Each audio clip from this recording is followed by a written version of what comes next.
Thank you all for joining us today. We're thrilled to be here to share what we've learned and to generate some additional discussion about the work ahead. For those of you that are not as familiar with the Collaborating Districts Initiative, I wanted to just share a couple of words about the CDI. This was actually launched 10 years ago, and it was initially launched as a 3-year research practice partnership between CASEL, AIR, and 8 large urban districts. And interestingly, we didn't realize at the time that we would still be facilitating that same community of practice 10 years later. Those original 8 districts, the research questions we were looking to answer were, number one, what would it look like if we wanted to infuse SEL into the systems of a large urban district? That was the first question. The second question was, is that even feasible to do, knowing what we know about how complex urban districts are and how much turnover there is and all the different issues that they face? And then third, if we can do it, what kinds of outcomes would we see for children? So it was a 3-year research plan that actually then turned into a 6-year research plan. And over those 6 years, we developed our district framework in conjunction with these districts, which is basically our CASEL's theory of action. What are the areas that need to be addressed in order to infuse the systems? And everything you need to know about that district theory of action is in the resources in the Padlet. The second question about, is it feasible? We've discovered that, in fact, it is feasible. And a little secret is that we originally started with 8 districts because we weren't sure it was feasible and we thought we might lose 3 or 4 along the way. But in fact, all 8 have stayed with the study through those 6 years and then stayed beyond the study through the collaborative partnership for now 10 years. So it's definitely feasible. And it's not because they haven't experienced the challenges we predicted. So those 8 districts that started 10 years ago, they've turned over their superintendents almost 30 times since then. We've also seen teacher strikes, budget crunches, all sorts of things come their way, not to mention a global pandemic. And yet these districts have continued with the work in large part because they have seen its effect on their communities and their children. So we're really excited today to talk to you about some of the things that we've learned over the last 10 years. If you're interested in more of the data about the research study, all of that's available on CASEL's website. And before I introduce our panelists, I'm going to share with you a quick video that we put together as part of our 10-year anniversary of the CDI that gives you a 5-minute overview from all the leads from the different districts and what they had to say about what they've learned in the last 10 years. So with that, I will turn it over to bring up this video. What would I have liked to have known 10 years ago that I know now? Why are we doing the work in the first place? Where do we want to go with this work? What is the experience we want our students, our teachers to have?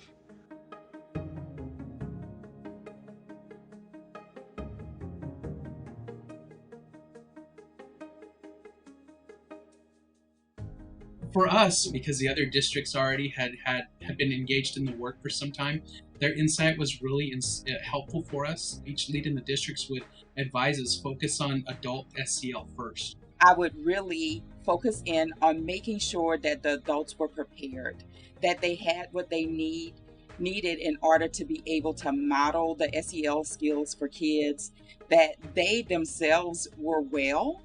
You're constantly building capacity and building that understanding. It becomes part of the fabric of what you do. And I think it's an important indicator. It's a principal who is now talking about social emotional learning with the staff, has integrated social emotional learning practices in professional development or staff meetings, has developed a goal for their school. Because once an adult experiences those things, they get excited about it themselves and they're eager to share with students. Equity and social emotional learning are 2 things that need to be held by everyone. I also wish we had more equity work from the beginning. I'm very jealous looking at some of the districts coming in who are starting the SEL work with their equity teams and the direction that they're able to take. And I think in the beginning, it was hard to see where they intersected. We kept saying SEL as a lever towards equity, initially. And now we can see in practice where social emotional learning is a necessity to get at good, meaningful conversations in terms of equity and anti-racism. The importance of having a systems thinking perspective, to understand that you are trying to do this work within a very complex, often chaotic, disruptive system. There was a thought that, you know, the evidence-based curriculum was the only way to implement social emotional learning. And I think through implementation really came the elaborations of strong examples of academic integration, strong examples of the impact around climate and culture and family and community. It was only when we were put under the academic department and we started working with our ELA team and our math team and our science team and really look at where social emotional learning could be embedded into our curriculum, into our instructional practices, that our teachers, our leaders started to see where it all fits. It was really making sure that we had a clear definition of the work, and that every single time we were presenting, we were sharing that definition so that there wasn't an opportunity for anybody to not understand what the work was. When we finally had that definition, it took away like the fluff that people thought SEL was. I believe that's what you're gonna find as you embark on this journey of social emotional learning in your district. It is that missing piece that really pulls everything together in what you're doing. This work is not on one leader alone, though it may feel that way. It really is about bringing others into this, into the community of social emotional learning. We can call our friends and colleagues in Atlanta or Alaska or Oakland or wherever. And, you know, when you feel like you're stumped or lost or overwhelmed, they're right in there with you. We were able to move one of the large urban districts in the country into the realm of SEL, where every day more of the folks and the stakeholders in the district are asking, how do we do this? How do we include SEL in what we're doing? That to me is a major accomplishment. Authentic relationships. It's really the connections that help to pave the road to having a sustainable SEL program or mindset within your district. Humility. Have humility in this work. The word illuminate is really about lighting up and creating a light where none exists. Persistence, perseverance, Resilience. Fulfilling. Never give up.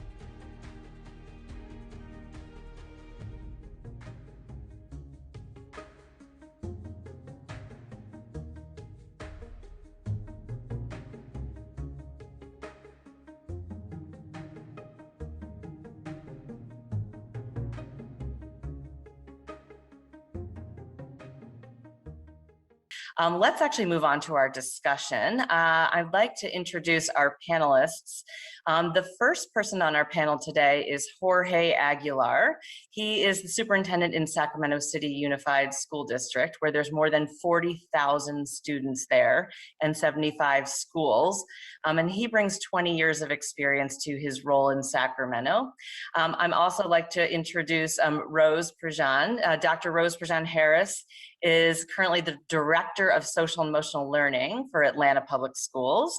She has 26 years of experience in K-12 education and has been a principal, assistant principal, counselor, and a teacher. And then I'd also like to introduce Eric Gordon, who actually, when I made that comment earlier that the original districts had turned over superintendents almost 30 times, Eric Gordon is the only superintendent in the CDI that is the original superintendent. So we're thrilled to have you here. He's been with us now for 10 years and really excited that all of you are here to share your wisdom.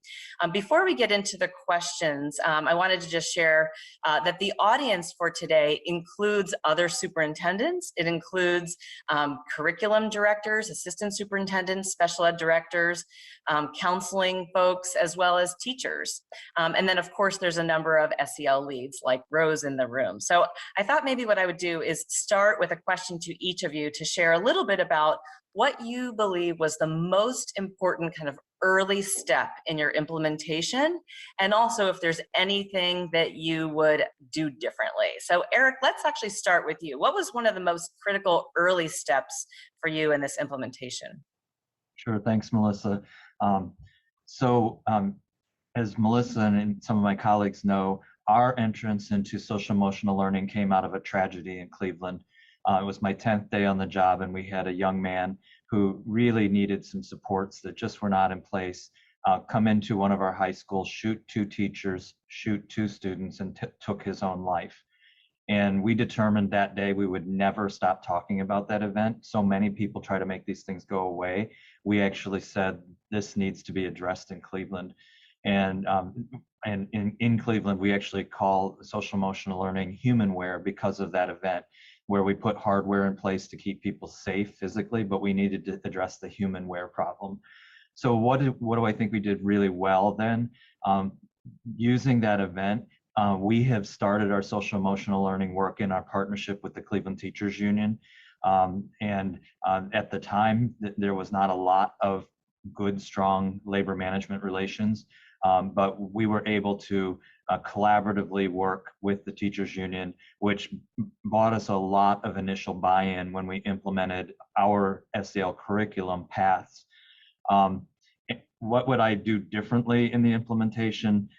We were going through, in 2008, the beginning of the recession, we were going through lots of churn, and we did not have a strong, stable training program. So as soon as we trained up teachers, they would get moved around, they would get laid off.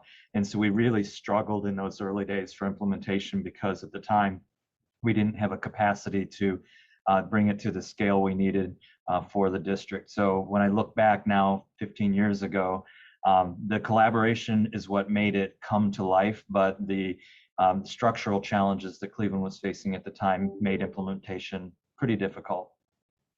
Thanks, Eric. And I just want to put a point on that, the lesson about the teachers union.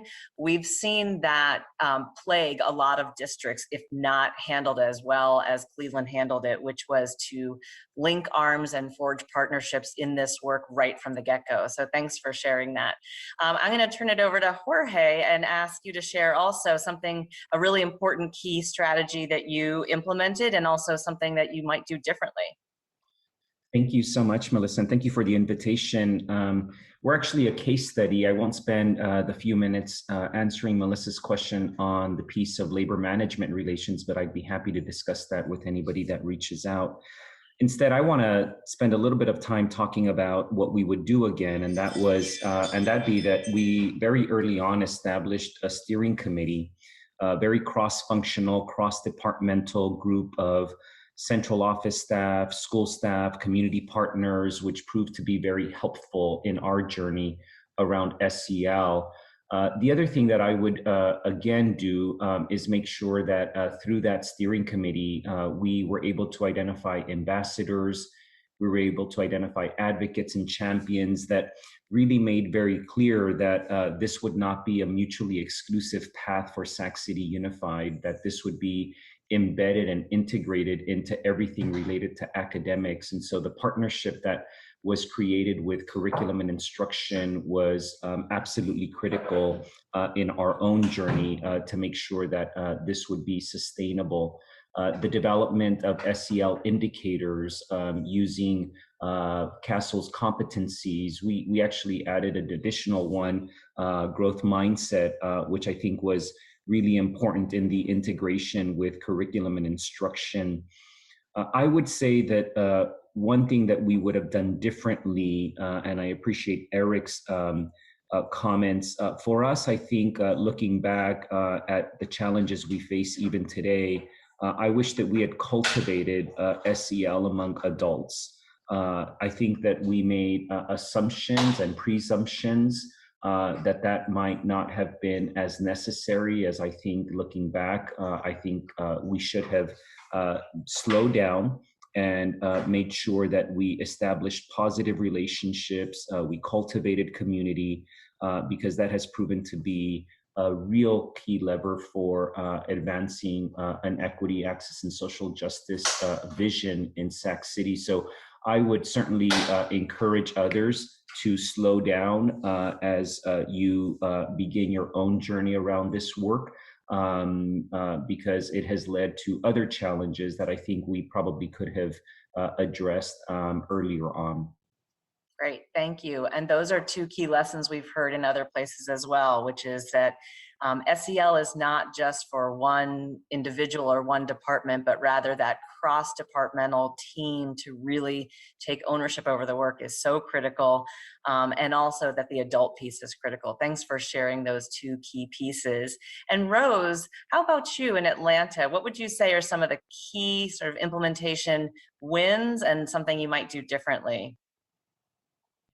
So I'm just going to start with the things that we probably would have done differently just because of Jorge's statement, but definitely starting with the adults and making sure that everybody had a clear understanding of what SEL is and what it is not. And really clearly defining SEL and having a deliberate focus on how those skills can be taught in the classroom and how those skills actually lead to wellness, but are not about wellness itself, right? So really developing those skills and how those skills can lead to wellness both socially and emotionally. And then how these skills are important to successful learning. So we know that when adults and students develop their SEL skills, that those relationships build, that we can incorporate those things into our academic learning space, both before, during, and after school, and that those pieces are well-rounded and aligned and bring successful learning to the classrooms. Some things that we did well was actually get support. And CASEL actually said yes to Atlanta Public Schools. We were actually the 9th district to come into the CEDI. And we knew that our superintendent at the time, Dr. Kastarfin, knew that CASEL had the support network to help us to change and really look at SEL on a systematic level and bring that into our culture. And we really needed that at the time, immediately after the cheating scandal. And so the first thing is really to continue to have that network of support, because there are people doing great work around the nation, and to have thought partners that will help with the successful implementation of SEL in your district. So as leaders, we need that support. Yeah, Rose, and you just reminded me of an important piece to that story about the CDI, which did start with 8 districts and now includes 20. And the reason that that initially happened was because of your former superintendent, Dr. Kastarfin, who had been the superintendent in Austin ISD, one of our 8 districts, moved to take over leadership in Atlanta Public Schools. And when she got there, really wanted to bring the priority for social and emotional learning with her, as well as the partnership with CASEL, and importantly, the partnership with the other districts. And she knew that in order for Atlanta to achieve the success, that they needed to have collaborations with other districts and technical assistance. And so they were our 9th district that, and then that kind of opened the floodgates, because as superintendents left, for example, the superintendent from Anchorage went to Minneapolis, he too wanted to bring that priority for SEL. So we saw the professional learning community of districts grow from 8 to 20 districts, all of whom recognize the importance of each other and that support. So thanks for sharing that. So let's Melissa, talk specifically. Melissa, before we move Yeah. off of this topic, though, I'm going to really stress what both Jorge and Rose said about adult SEL, because we also didn't start it as soon as we should have. It's important not only for the adults to be developing their own social emotional learning, but it's also an important signal that SEL is not something for poor children or for children of color or for urban children. These are skills that all people need and can be developed, and it sends a message that I also wish we had sent much earlier. So I just wanted to really stress for our audience that all of us made that early mistake as learners, but it also really signals a value.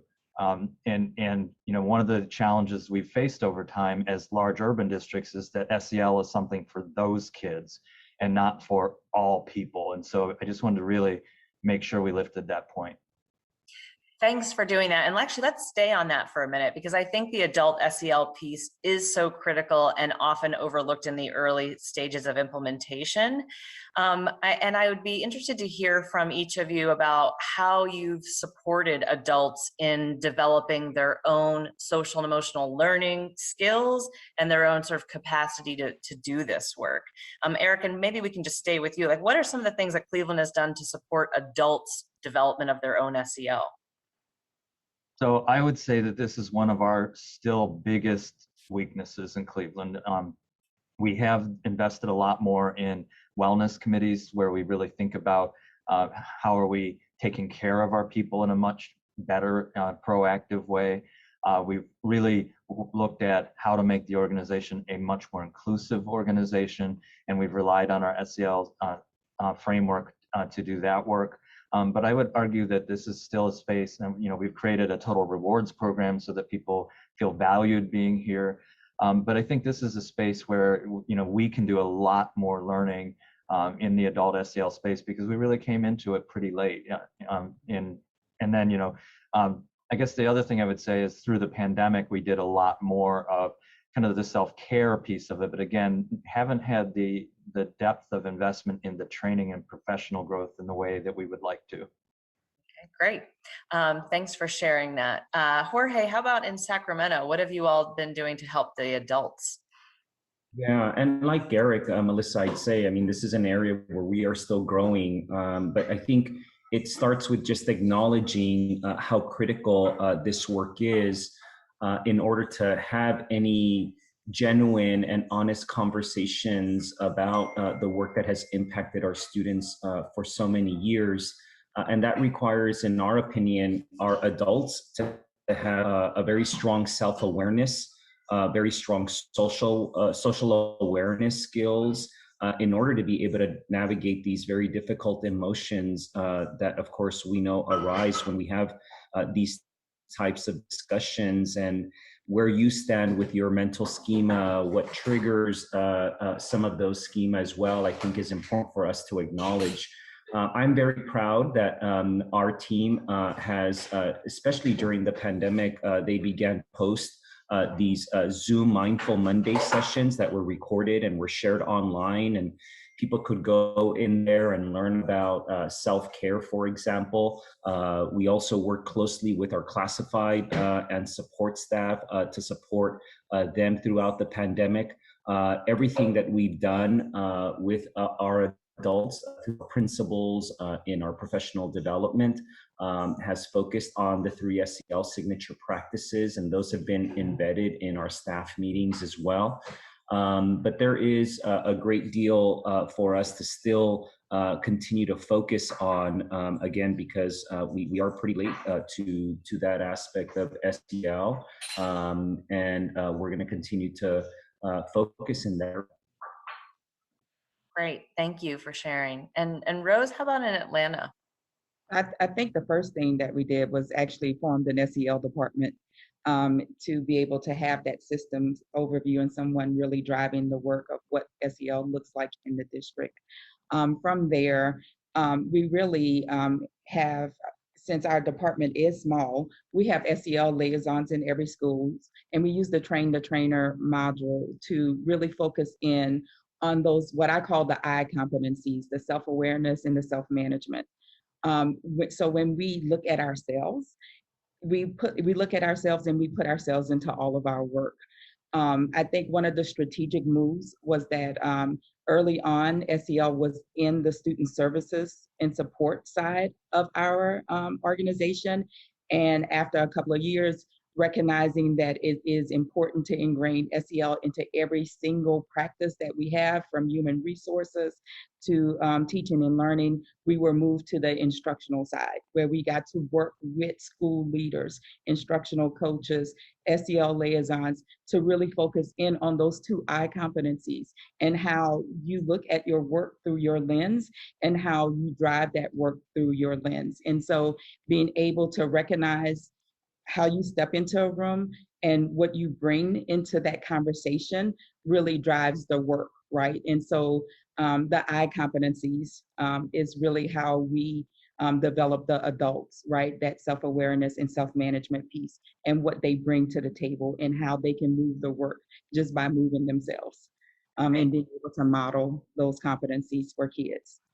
Yeah, a couple of pieces I want to pick up on that. So when Castle thinks about the adult SEL piece, there's a couple of kind of major buckets. One is adults' own SEL reflections, and that includes what you were just sharing, Rose, about how they reflect on themselves and their own self-management, and also that self-care piece is part of that their own SEL. We need adults who can manage their own stress and who can build strong relationships with each other and with students. That is absolutely critical. The second area is really about our districts creating spaces for collaboration and team building amongst adults themselves. Those relationships amongst adults and support systems are absolutely critically important. And then the third area too is that intentional modeling, which we know is so important. So really trying to create structures where adults have opportunities for professional learning, to reflect, and also to work with each other, and also to model intentionally. And I also want to just pick up on something that Jorge mentioned, which is about the 3 signature practices. You can find more information about that on Castle's website, but basically what that entails is that in any beginning of a meeting or beginning of a lesson or beginning of a classroom day, that we begin with a welcoming activity that builds community so that people have a chance to know each other, that we include, the second one is that we include engaging content that includes opportunities to work in cooperative structures, and the third is that we end with an optimistic closure. So please feel free to jump on castle.org to learn more about the 3 signature practices, which are great for building adult SEL and also great ways to interact with kids. So let's shift gears a little bit and talk about sort of what it means to be a superintendent who is leading the SEL work. Now, there's lots of work that happens at the school level, lots of work that happens at the SEL team level, but there's actually also some very important strategies that are important for superintendents themselves. And Eric, I'm going to start back again with you. As a superintendent, what do you see as the most important thing that you can do to support and advance the SEL implementation? Well, you've actually heard it both from Jorge and Rose already, but you know, I think the single most important thing that we can do is create the systems infrastructure that allows SEL to become a part of the ecosystem. It's not a curriculum. It's not just programming. It's not just interventions. It's truly that ecosystem. It's, you know, creating the social emotional learning office like Rose shared. It's you know, we embedded it into our teachers union contract. It led to the revision of our code of conduct and moving to restorative practices.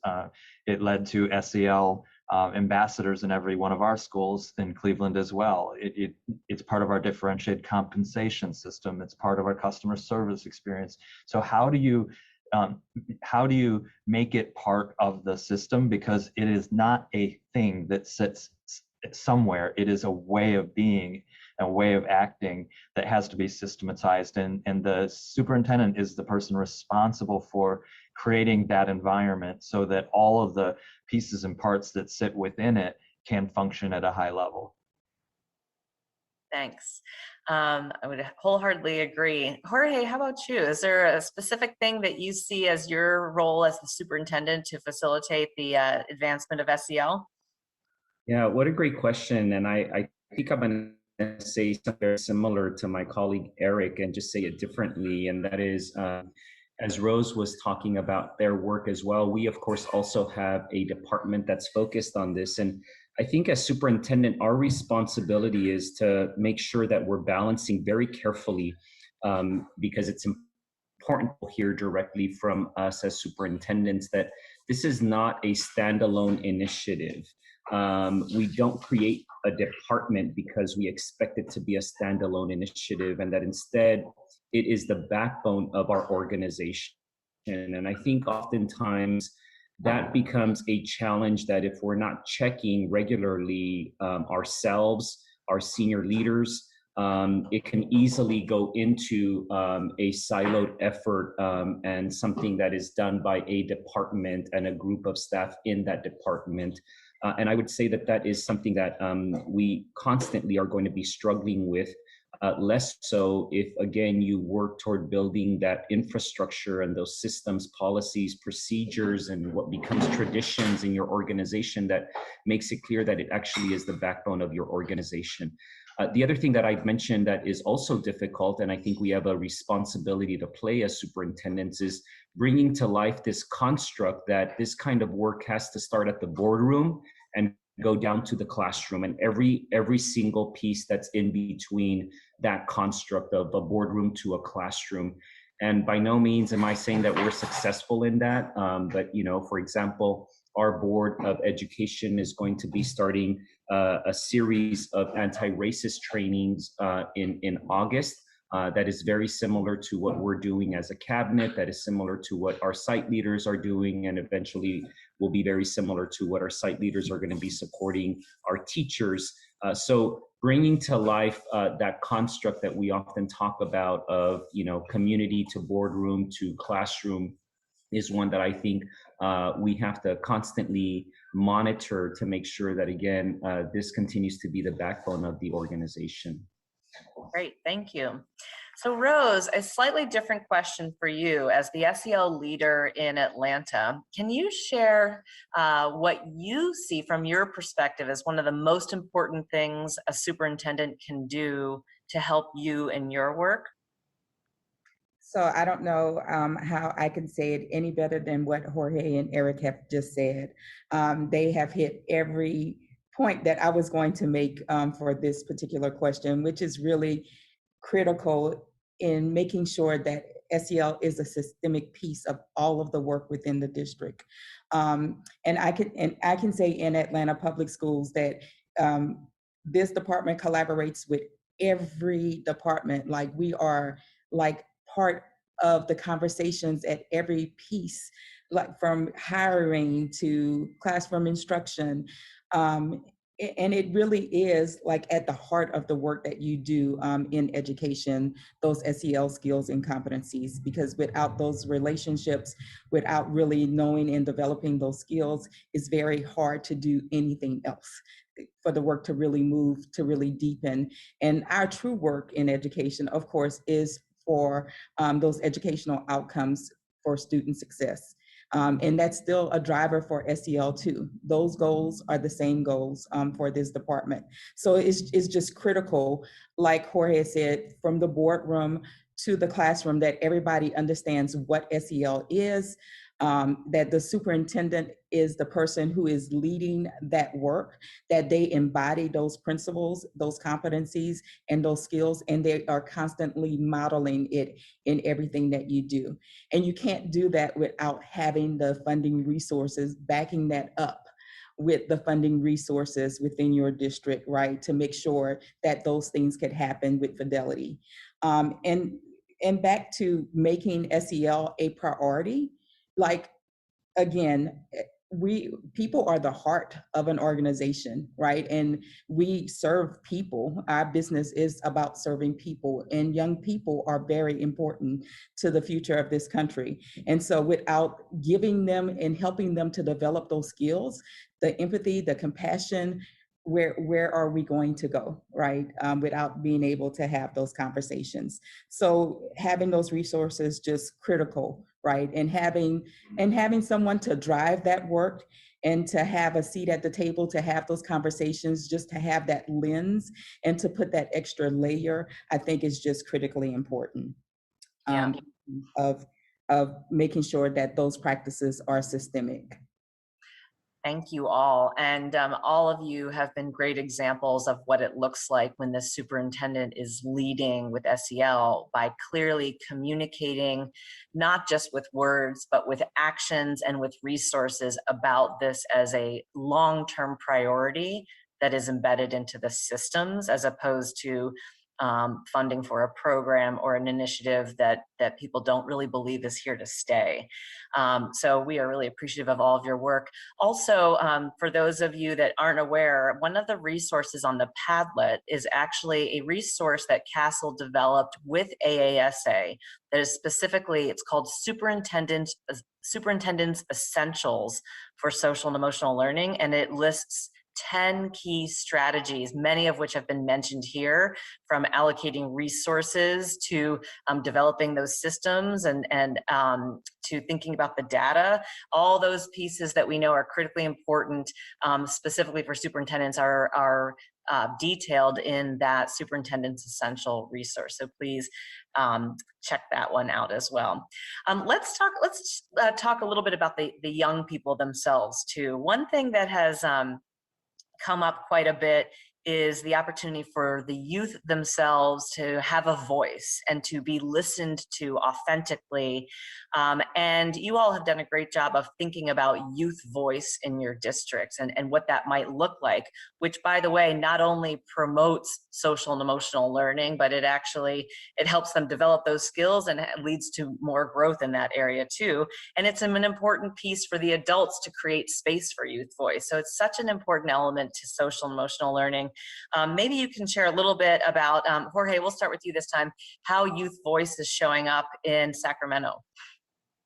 Yeah, Melissa, this is also an area of growth for us, and I would tie it to adult SEL, and I mean by just in terms of giving voice and youth agency, if you will, not so much how we provide support for our youth, but in that regard, we have started in earnest a peer mentoring program that specifically uses SEL practices, restorative practices to support climate and culture that they are leading. And so we have 3 high schools that we've worked with, 1 middle school where we've trained peer mentors using this philosophy. We're going to add 5 more schools to this very specific model, again, in order to activate youth agency and voice and service to SEL and to equity, access, and social justice.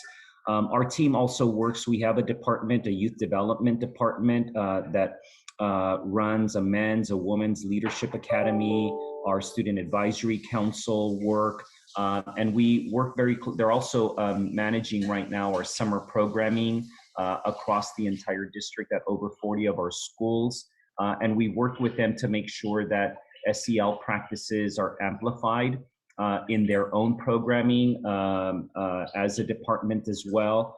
But again, in terms of having our students with agency, feeling empowered to also spread this kind of work has been a growth area for us, but one that we're very committed to. Great, thank you. Eric, how about the youth voice initiatives happening in Cleveland? So this is an area where I think we have really been able to thrive. And starting with 10 years ago, we actually had written into Ohio law the legal responsibility and right for students to inform and engage both school and district leadership. And we believe we're the only school district in the country where our students actually have the legal right and responsibility to do so. We're really proud of that. And so I have a 400 student advisory committee that has done any number of things. I'll give just one example. When we launched a really large scholarship program, tuition scholarship program in Cleveland, we brought all of the materials that we had created to our students, and we asked them to use the materials to, go through the process and then tell us what was wrong with the materials. And as adults often do, instead of being good listeners, when we were getting feedback, I remember this one young lady stood up and gave feedback and said, "I don't know what this term is." And instead of the adult saying, "That's great feedback," the adult said, "Well, you should go to the term sheet." And she said, "Well," and she holds it up, I did go to the term sheet. It's not on the term sheet. And why isn't the term sheet in the book in the first place? Why do I have all these pieces? And oh, why don't you number the pages? And it was like, yes, but that group has, we did a Shark Tank where they had a day to develop our new enrollment brand and then pitch it to 8th grade parents. And then my communications team actually developed the winning brand for enrollment. So really meaningful things that kids can accomplish. We also have Not on Our Watch committees in every school. These are our anti-bullying committees led by students, and our SEL coordinator is kind of their sponsor. This summer we brought our profile of a graduate to our students from 1st through 12th grade and the competencies, and we asked students they had a video of me asking them to give me feedback from 1st all the way to 12th grade. And I walked into one of my summer sites and this 8th grader walked up to me and said, "You're Mr. Eric Gordon," which is always funny to me that they use my whole name and that they even know who I am. But I said, "Yes, I am." And he introduced himself and he said, "Now, how do I give you my feedback on the profile of a graduate?" And so I explained the process, but that's an 8th grader that's active, right? Activated. We hired student ambassadors this summer. We're paying them $15 an hour. These students are actually out canvassing their neighborhoods to find the friends that dropped off during the pandemic.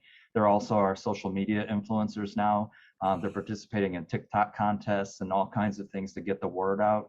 And actually on August 6th, which is the last day of our next summer session, we're giving a one-day challenge to brand and name our big career initiative we're launching. So there's lots and lots of ways that we can meaningfully engage our young people from preschool to 12th grade. And this is a space that we put a lot of work in, I think because it's the most fun too.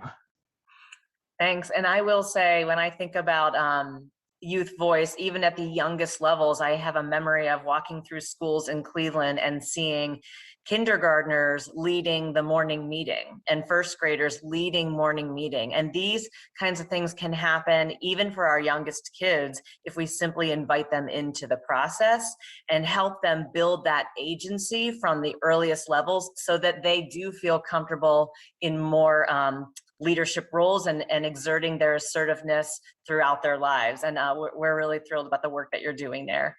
Rose, how about in Atlanta? So I like to call us the good trouble people. So we still honor the memory of John Lewis here in Atlanta, and we miss him dearly. So when I think about this work, and we're really at a stage where we're growing in the student voice area. We just have developed a Center for Equity in Social Justice. And one of the things that we are really going to focus on this school year is transformative pedagogy and transformative SEL, right? And what does that mean for our students? That means them really digging in, really personalizing their learning, and giving them experiences where they can advocate, where they can do social justice projects, where they can have a voice in their community. And I am just excited to see where this will lead us, right? And all of the great things that will happen because of our students having the ability to personalize the things that they're going to do in their academic careers here in APS. And so you can look out for more of that as our Center for Equity and Social Justice, who's working very closely with our SEL department. Of course, we're all collaborative on making sure that those transformative practices happen for our students here in APS. Great, thank you. So we've talked a lot about some of the district level work. Obviously, the place where this is really happening is at the school level.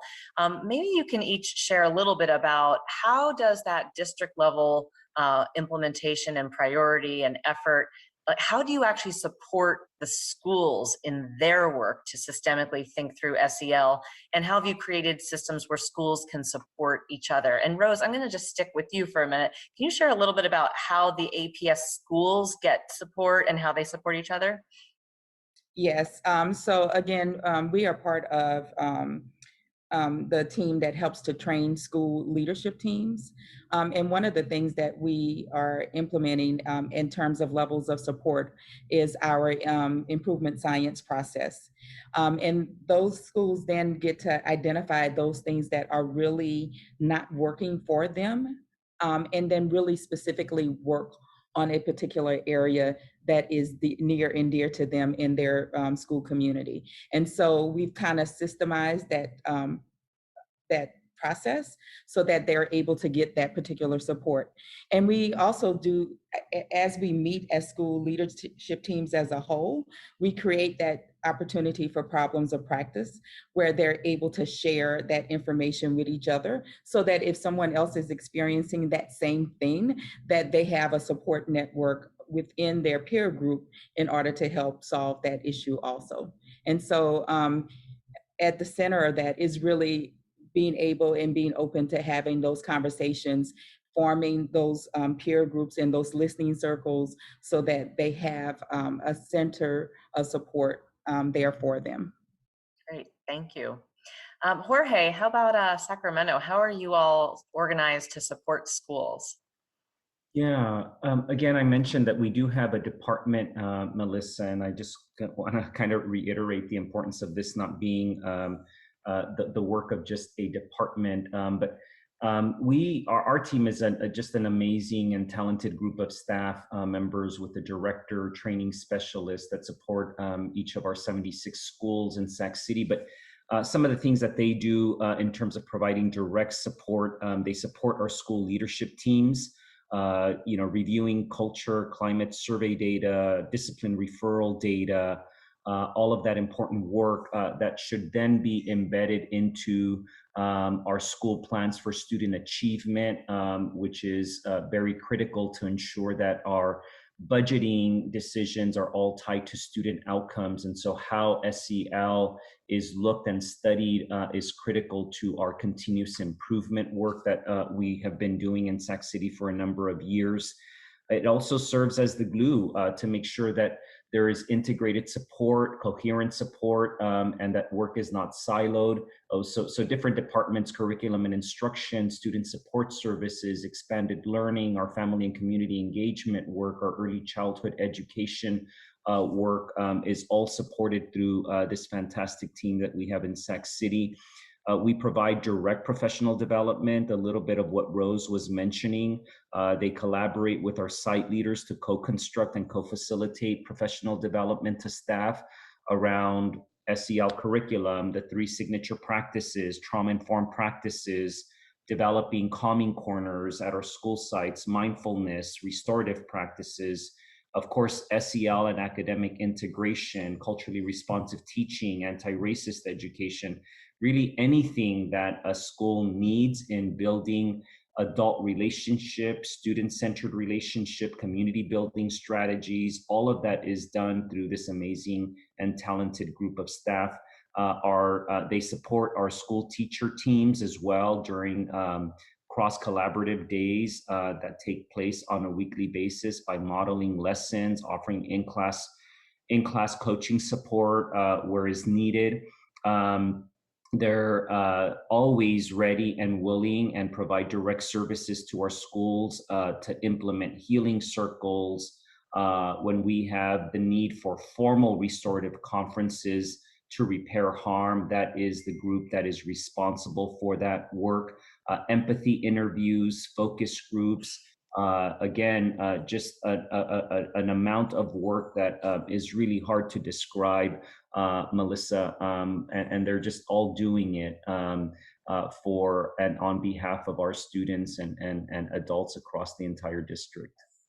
Thank you. It's amazing. They've got their work cut out for them, and we're glad that you've allocated the resources and space for that team, and all of you have such robust SEL departments to focus on this. Eric, anything you want to add about school support? Yeah, a couple of things. So we also, our schools are arranged in 6 networks, and the whole notion of our networks is that they are support networks, not supervisory networks. And so we have one full-time humanware SEL person assigned to each of those networks to deliberately support that network of schools. I think in the early days from school to school support, we were going and looking at other schools to see what good SEL practices looked like. About maybe 4 or 5 years ago, we realized we actually have some exemplars right here in Cleveland. And so we have gotten much better at using our own best practice sites across the city. So if you want to see the best practice and paths and see a morning meeting, we'll send you to Clark. If we want to see a great planning center fully functioning the way it ought to be, we can send you to Buer, right? And so we've gotten a lot better at leveraging our own capacity built. We have gotten to the point where we really empower the professionals in the buildings to lead the professional development for their cohort. So for example, when we bring our planning centers staff together, which is our version of a calming corner, that's the safe place in our school. It'll be a planning center staff member, a paraprofessional, leading the training, not one of the HumanWare SEL staff.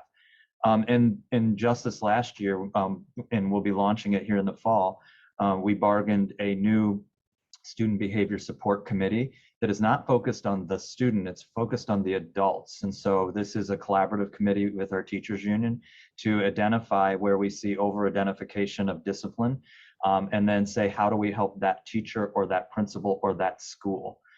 And so completely focused on changing the adult behaviors to reduce the out of classroom or out of school discipline. And then finally, we're really excited, and this is one of the things we're leveraging out of the pandemic. Cleveland has a small school strategy, so there's typically only one person in every school who is responsible for something, third grade or the planning center or what have you.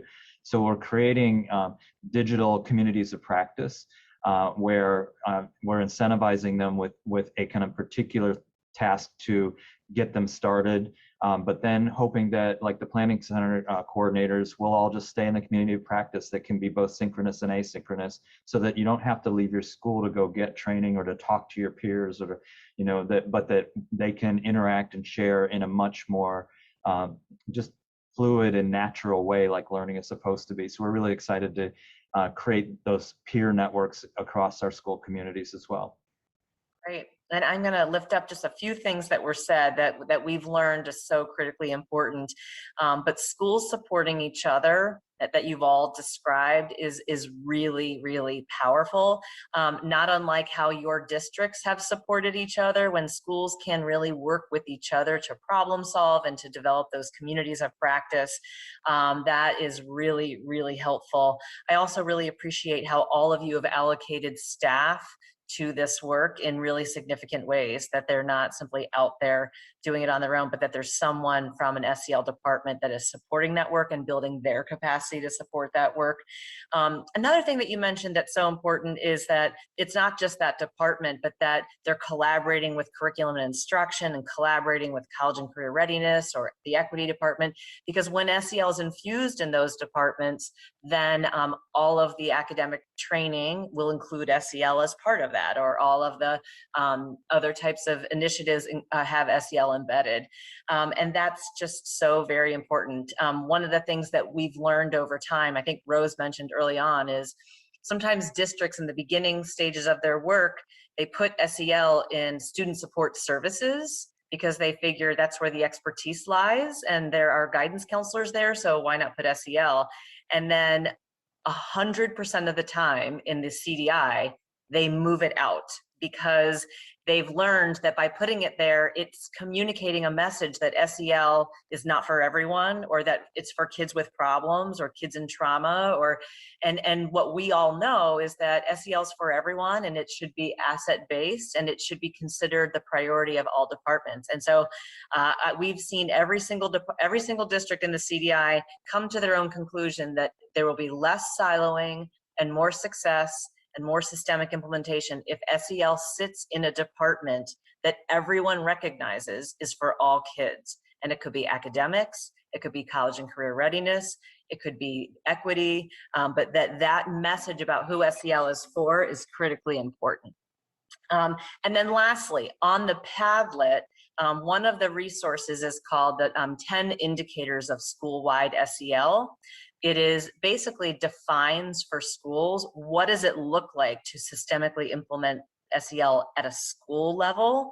And the Castle Guide to School-Wide SEL is a resource. All of this is free, that helps schools to actually achieve those 10 indicators in a sort of staged approach. And there's lots of resources where they can do some self-reflection, some rubrics, even how to build an SEL team at the school. Everything is in those resources. And there's also some walkthrough tools for you. If you're wondering, if I walk through a school, how will I know if SEL is present here? And so we've got tools to help observers look for signs of systemic SEL. So just a plug for all those resources that are free. And then lastly, I'm going to ask our folks to drop into the chat the video that was intended for the beginning of this session. I apologize that there was a mix-up. I would encourage you to spend 5 minutes on that video if you have a chance today to hear from the SEL leads across the districts about what they're seeing in 5 minutes. And it's a great one to share with your colleagues in your districts too. It's a 5-minute video that just summarizes some of the key lessons. So with that, I am just going to thank our team and my colleagues so tremendously for taking time today to share your wisdom and your vulnerabilities with this group here. AASA has been a great partner. We really appreciate everyone who's contributing today and participating today. And just want to again say thank you, Jorge, Rose, Eric.